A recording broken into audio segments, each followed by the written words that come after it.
Mheshimiwa Naibu Spika, kwa niaba ya Mheshimiwa Waziri Mkuu, naomba kuwasilisha mezani randama ya makadirio ya mapato na matumizi ya Ofisi ya Waziri Mkuu na taasisi zake na mfuko wa Bunge kwa mwaka wa fedha 2025-2026 kama ifuatavyo.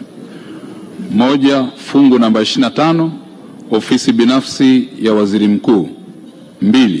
Fungu namba 37, Ofisi ya Waziri Mkuu. 3. Fungu namba 27, Ofisi ya Msajili wa Vyama vya Siasa. 4. Fungu namba 61, Tume ya Taifa ya Uchaguzi. 5. Fungu namba 92, Tume ya Kudhibiti Ukimwi. Fungu namba 6. Fungu namba 92, Mamlaka ya Kudhibiti na Kupambana na Madawa za Kulevya. 7. Fungu namba 42, Mfuko wa Bunge. 8. Fungu namba 15, Tume ya Usuluhishi na Uamuzi. Na 9. Fungu namba 65, Ofisi ya Waziri Mkuu, Kazi, Vijana, Ajira na Watu wenye Ulemavu. Mheshimiwa Naibu Spika, naomba kuwasilisha. Asante. Katibu. Maswali. Mheshimiwa, tunaanza Ofisi ya Rais TAMISEMI, Mheshimiwa Stella Simeon Fiayo, viti maalum. Nashukuru sana Mheshimiwa. Je, ni lini serikali itajenga barabara ya Mlowo Isansa Magamba hadi Mkwajuni wilayani Songwe? Swali hili limeelekezwa Ofisi ya Rais TAMISEMI na Naibu Waziri anatoa majibu ya swali hilo. Mheshimiwa Naibu Spika, serikali imekuwa ikipeleka fedha kwa ajili ya kuiboresha barabara ya Mlowo Isansa Magamba hadi Mkwajuni, ambapo katika mwaka 2019-2020 serikali ilipeleka shilingi milioni 294,630 kwa ajili ya kufungua barabara hii kipande chenye urefu wa kilomita 16.2 eneo la Magamba hadi Ilumbwe. Aidha, katika mwaka 2022-2023 serikali ilitumia shilingi milioni 75,684,400 kujenga solid drift safu 2, box culvert kubwa 1 na mifereji ya maji ya mvua mita 70. Mheshimiwa Naibu Spika, vile katika mwaka wa fedha 2020-2023 na 2023-2024 serikali imetumia shilingi milioni 365,395 kufanya matengenezo ya barabara kipande chenye urefu wa kilomita 13.1 kuanzia Mlowo hadi Isansa, ambazo zimefanya kazi ya kuumba tuta la barabara kilomita 13.1, kuweka changarawe na kushindilia, kujenga safu 7 za culvert pamoja na kujenga mifereji ya maji ya mvua yenye urefu wa mita 1085. Mheshimiwa Naibu Spika, serikali itaendelea kuiboresha barabara hii kwa kuijenga na kuifanyia matengenezo mara kwa mara ili kuimarisha zaidi kulingana na upatikanaji wa fedha. Mheshimiwa Stella. Nashukuru sana Mheshimiwa Naibu Spika, kutokana na umuhimu wa barabara hii, wananchi wa wilaya ya Songwe wamekuwa wakikutana na changamoto nyingi sana, hasa wanapokuwa wanahitaji huduma makao makuu ya mkoa. Inawalazimu kupitia mkoa mwingine wa Mbeya kabla ya kufika makao makuu ya mkoa wa Songwe. Sasa nataka kujua serikali ni lini mtakamilisha barabara hii ili kuepusha adha kwa wananchi wa wilaya ya Songwe ya gharama lakini pia na muda. Swali langu namba 2. Nataka kujua ni lini mtafanya marekebisho makubwa kwa kipande cha barabara ya kutoka Isongole Itumba wilayani Ileje, hasa ukizingatia kwamba barabara hii imebeba sura halisi ya makao makuu ya wilaya. Mheshimiwa Waziri. Mheshimiwa Naibu Spika, naomba nijibu swali zuri kabisa la Mheshimiwa mbunge. Kwanza nimpongeze kwa nia yake thabiti kabisa ya kutaka kuwapambania wananchi ili waweze kupata barabara nzuri. Kuhusiana na swali lake la kwanza, Mheshimiwa mbunge, barabara hii ya Mlowo Isansa Magamba, kama nilivyotangulia kujibu kwenye majibu ya msingi, katika mwaka wa fedha 2023-2024 serikali ilitenga bajeti ya milioni 344,650 kwa ajili ya kukarabati kipande cha kilomita 13.1, lakini kutokana na umuhimu mkubwa wa barabara hii, tayari mkoa kupitia kikao chake cha bodi ya barabara kilichoketi mwezi Machi 2024 tayari mkoa umeomba idhini kwa ajili ya barabara hii ya Mlowo Isansa Magamba kupandishwa hadhi kuwa miongoni mwa barabara zitakazohudumiwa na TANROADS. Lakini kuhusiana na swali lake la pili, barabara hii ya Isongole Itumba Hii ni barabara ambayo pia inahudumiwa na TANROADS. Kwa hiyo sisi kama ofisi ya Rais TAMISEMI tutaendelea kuwasiliana na wenzetu wa Wizara ya Ujenzi ili kuhakikisha miundombinu hii inaweza kupatiwa fedha na kutengenezwa katika viwango ambavyo vitawanufaisha wananchi. Mheshimiwa Gekul. Mheshimiwa Naibu Spika, nakushukuru. Mheshimiwa Naibu Waziri, barabara za mji wa Babati zimeharibika sana. Tangu mwaka jana TARURA hawajapewa fedha. Ni lini TARURA watapewa fedha ili watengeneze barabara hizo? Mheshimiwa Waziri.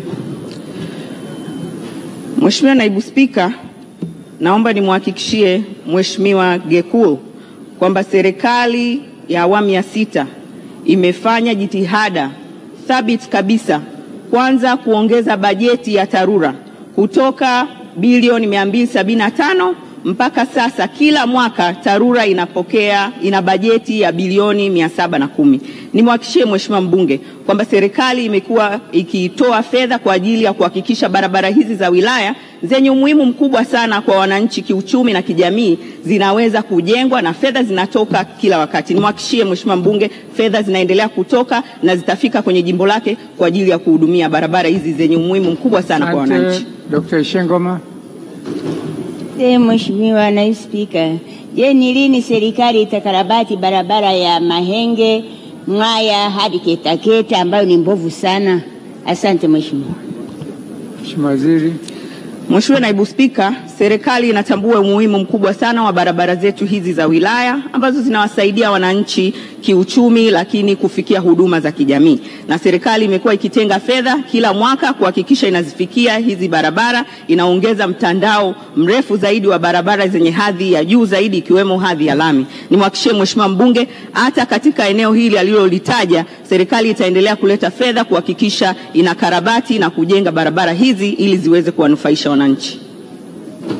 Mheshimiwa Amar. Naanza kwa kuishukuru serikali kwa kutujengea kilomita 1 ya lami pale makao makuu Karumwa, lakini barabara ile imejengwa na kunyanyuliwa juu na kuonekana zile nyumba zilizoko pembezoni kuwa chini. Inaponyesha mvua maji huingia kwenye nyumba za watu. Je, serikali itatenga lini fedha kwa ajili ya kujenga mifereji na kuzuia adha hiyo? Waziri.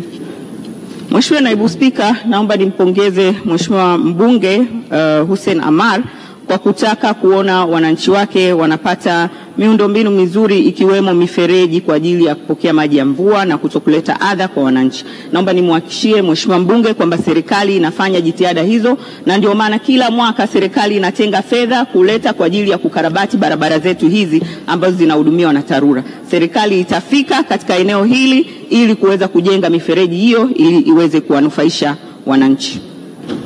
Mheshimiwa Mama Kirango.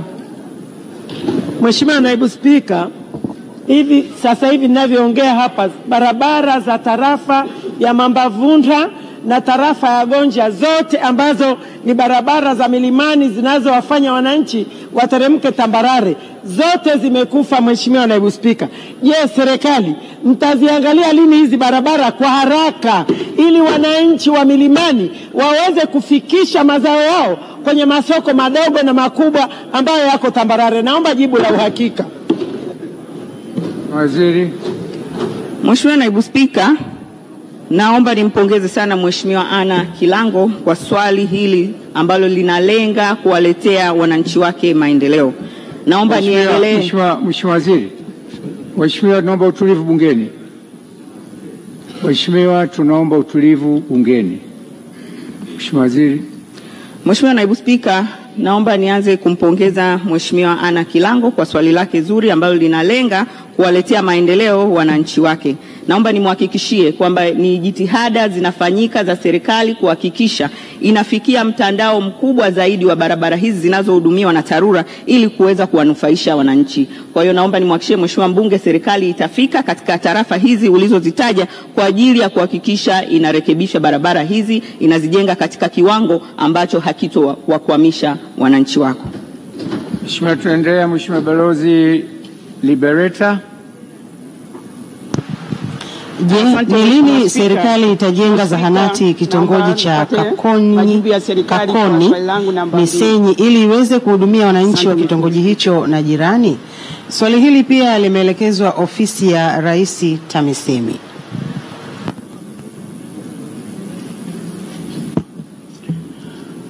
Mheshimiwa Naibu Spika, serikali imeendelea na ujenzi wa zahanati katika vijiji na mitaa inayokidhi vigezo ili kusogeza huduma za afya msingi karibu na wananchi. Mheshimiwa Naibu Spika, katika kipindi cha mwaka wa fedha 2020/21 hadi 2024/25, halmashauri ya wilaya ya Misenyi imepelekewa jumla shilingi milioni 400 kwa ajili ya ukamilishaji wa zahanati 8. Mheshimiwa Naibu Spika, kutokana na mwongozo wa serikali wa ujenzi wa vituo vya kutolea huduma za afya ngazi ya msingi unaoelekeza ujenzi wa zahanati kwenye ngazi ya kijiji, aidha Kakoni ni miongoni mwa vitongoji katika kijiji cha Kitobo ambacho tayari kina zahanati. Hivyo Mheshimiwa Naibu Spika, kwa mujibu wa mwongozo, kitongoji cha Kakoni kitahudumiwa na zahanati ya Kitobo. Asante. Mheshimiwa Balozi Liberata. Asante Mheshimiwa Spika. Mheshimiwa Spika, pamoja na jibu